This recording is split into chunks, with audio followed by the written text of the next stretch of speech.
I should have known when Richard Thornton walked into the boardroom 15 minutes late that something was coming, but I was too focused on the numbers projected behind me.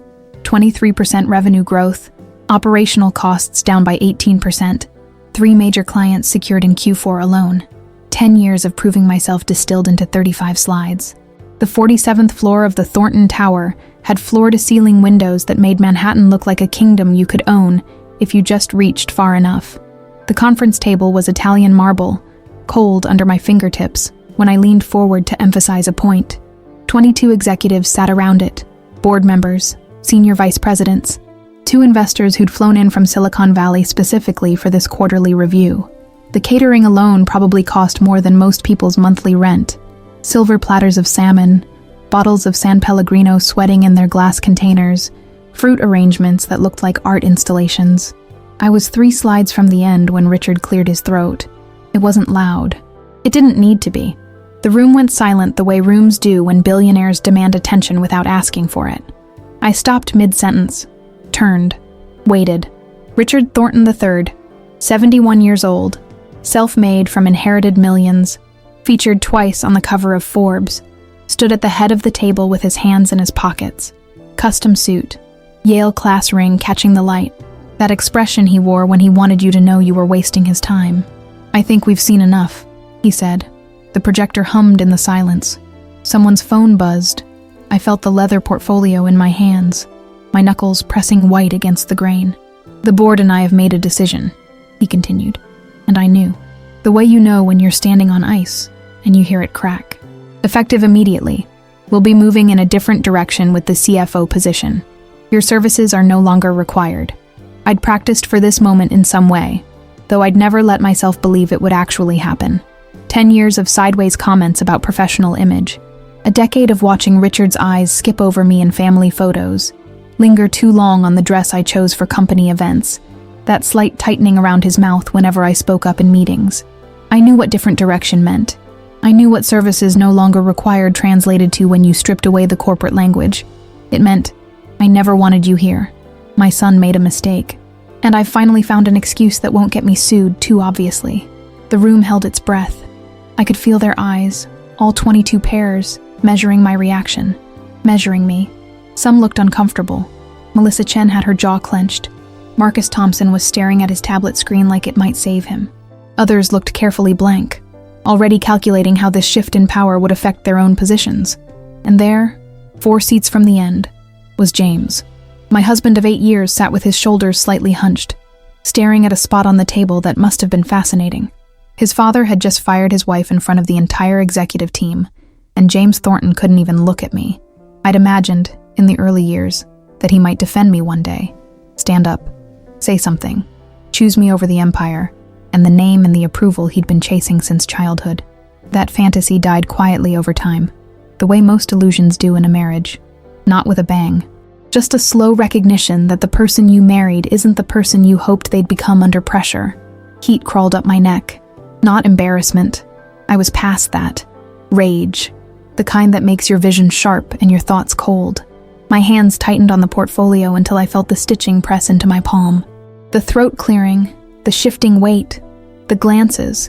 I registered it all with a clarity that felt like standing outside my own body.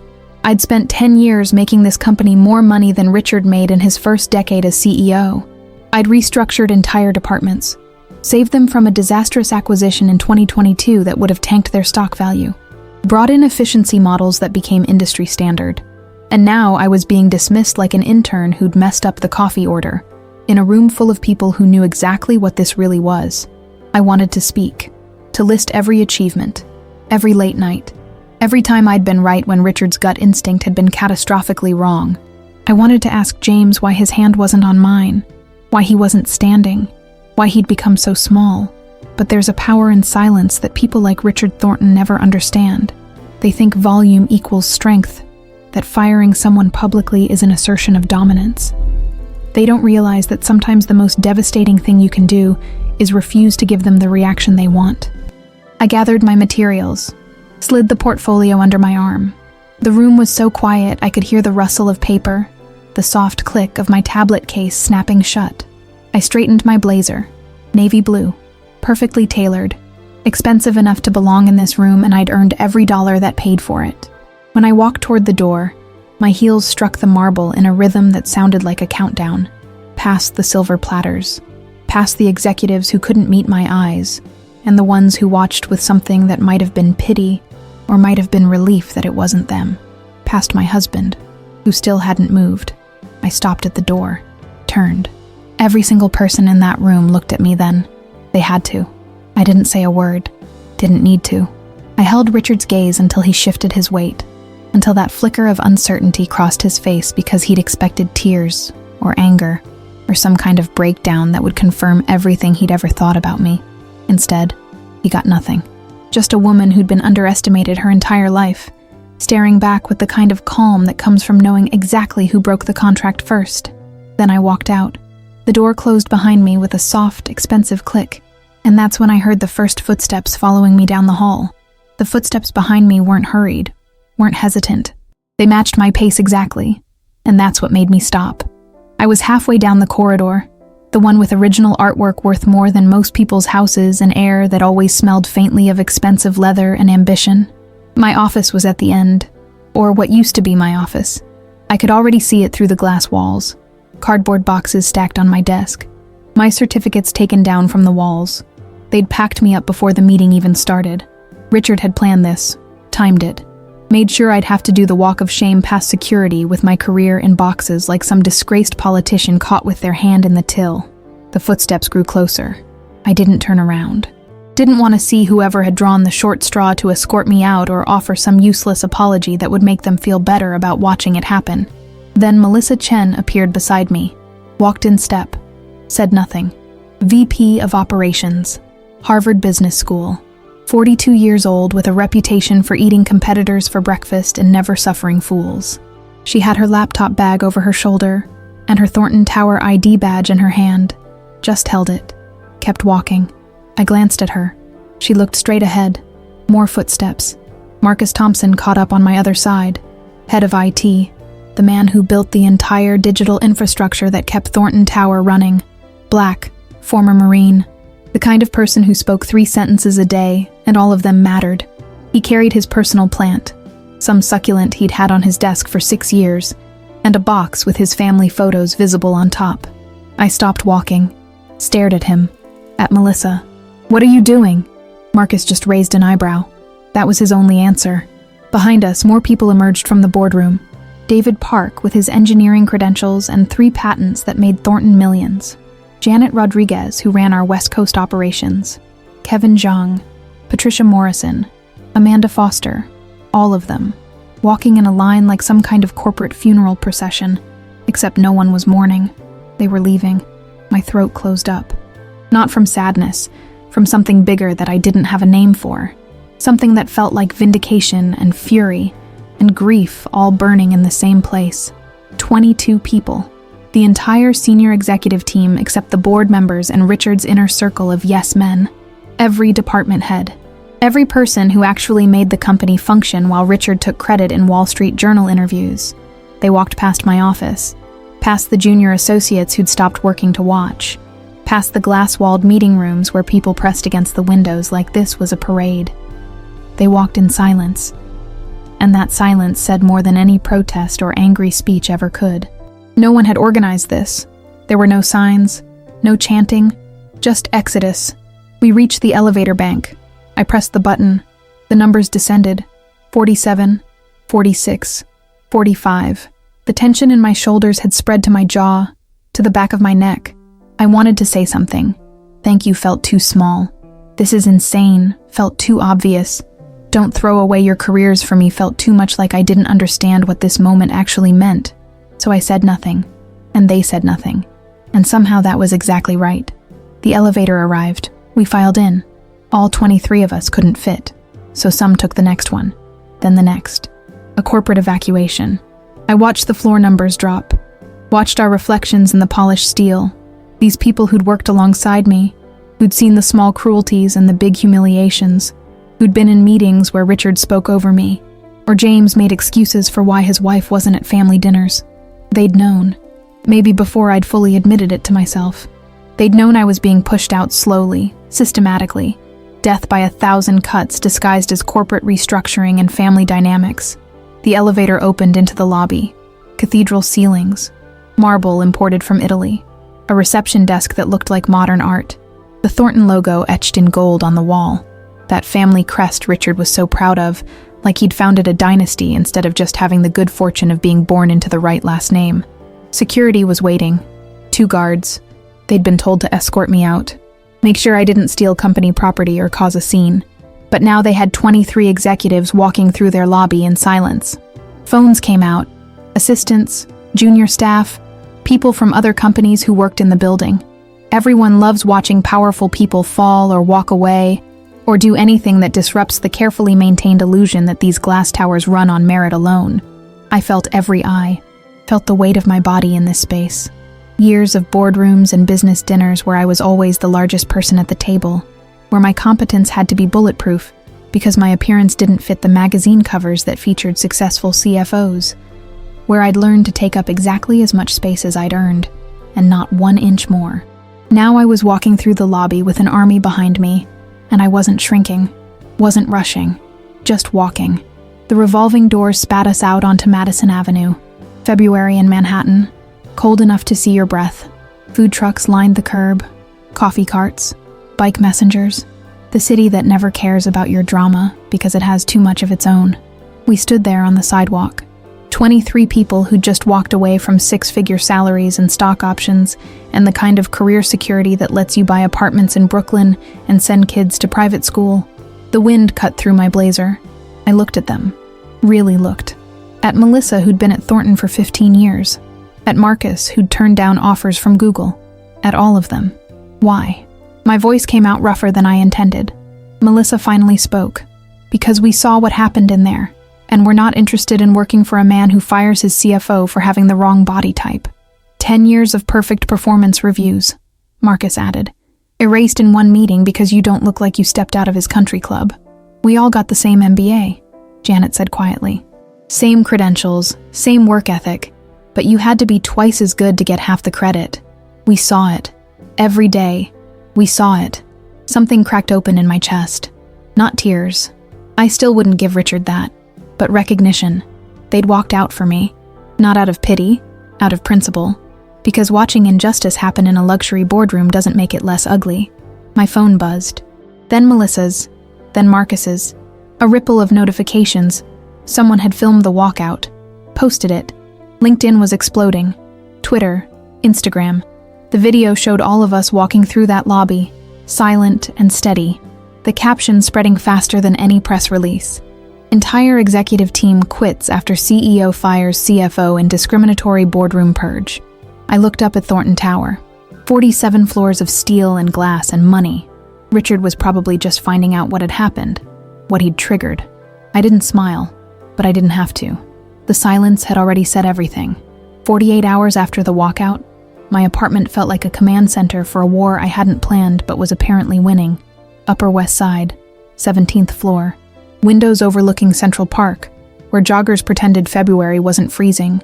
I sat at my dining table with 3 laptops open, 2 phones buzzing every 30 seconds, and a legal pad filled with notes in my careful handwriting. Documentary evidence, timeline, witnesses. I hadn't called James back. 47 missed calls from my husband. 12 voicemails I'd deleted without listening. He'd chosen his side in that boardroom, and there was nothing left to discuss. The video had done exactly what I knew it would, not because I'd planned it.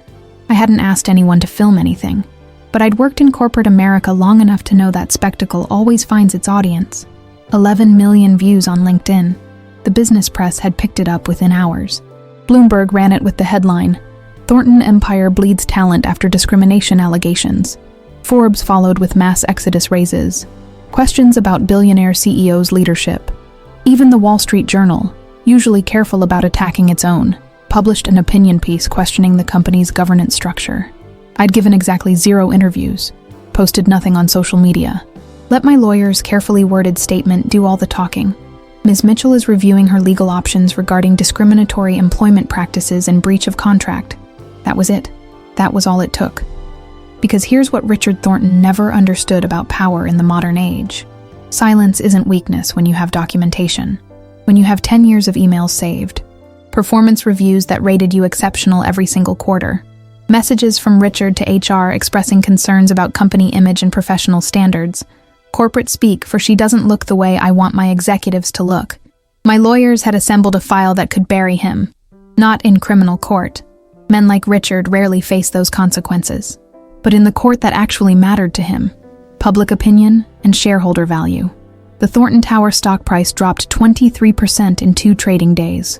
3 board members resigned rather than be associated with the scandal.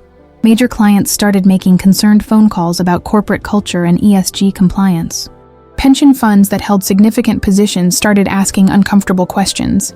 If you're watching this and thinking about how silence can be more powerful than shouting, how walking away with dignity can hurt more than any argument, subscribe to the channel, like this video, drop a comment about what you think happens next, and share this with someone who needs to know that leaving a toxic situation isn't giving up. It's taking back control. Now let's see how this plays out. My phone lit up. James. Again. This time I answered. Said one word. What? I'm downstairs. I should have told him no. Should have let him stand on the sidewalk until he got the message. But there were things that needed to be said in person, and I wanted to watch his face when I said them. I buzzed him up. Made coffee I had no intention of offering him. When he knocked, I counted to 10 before opening the door. He looked terrible. James Thornton, who'd always been effortlessly handsome in that inherited good genetics way. Now his eyes were shadowed, his hair uncombed, his posture defensive before he'd even stepped inside. Sarah, don't. He stopped. We stood in my entryway like strangers, which I suppose was accurate. I couldn't, he said finally. You know I couldn't. He's my father. The company is everything. Yes, I know. That's not fair. Fair? The word tasted bitter. You sat in that room and watched your father humiliate me in front of 22 people. You didn't say one word. And you want to talk about fair? I was in an impossible position. No, James. You were in a position that required courage, and you chose comfort. He flinched. Good. I walked to the kitchen counter, picked up the manila envelope I'd had ready since yesterday, placed it in his hands. Divorce papers. Already signed on my end. Your lawyer has copies. His face went white. You can't be serious. I needed you to stand up for me once. One time in 8 years. I needed you to choose me over his approval. I kept my voice level, clinical. You didn't, so I'm choosing myself. The company is falling apart, he said desperately. The board is talking about forcing him out. Everything is collapsing. Good. The look he gave me then was almost comical, like he'd never considered I might want that. That I might have spent 48 hours not crying into wine, but systematically helping dismantle the empire that had treated me like I was lucky to be tolerated. You did this on purpose, he whispered. I did nothing. I walked out of a room where I'd been illegally terminated.